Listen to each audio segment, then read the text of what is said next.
Ici, les gouverneurs des banques centrales, décideurs publics, experts de la finance et partenaires institutionnels présents à ce symposium des gouverneurs de l'Association des banques centrales africaines vont échanger sur le verdissement des politiques monétaires. Il s'agit plus concrètement d'intégrer les changements climatiques et leurs risques potentiels dans les décisions des politiques monétaires.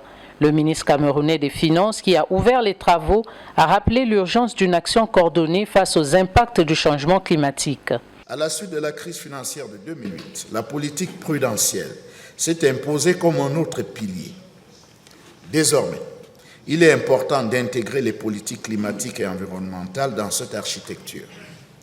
Cette évolution est révélatrice de l'impérieuse nécessité de développer une coordination entre les différents acteurs, mais aussi une capacité d'innovation, d'anticipation et de dialogue entre les parties prenantes.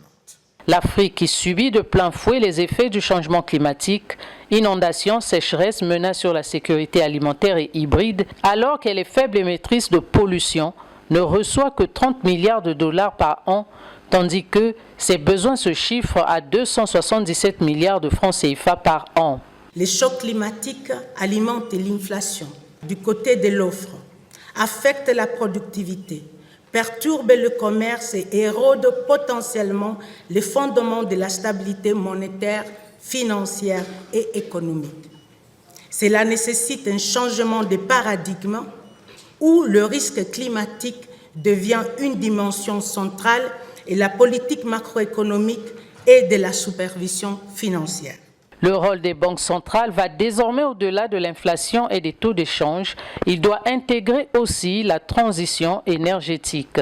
Les échanges de ce symposium seront riches et constructifs et qui permettront de tracer des pistes concrètes pour renforcer nos actions collectives face aux défis climatiques et macroéconomiques. Ce symposium qui se tient dans le cadre de la 47e réunion annuelle de l'Association des banques centrales africaines sera clos demain, 28 novembre.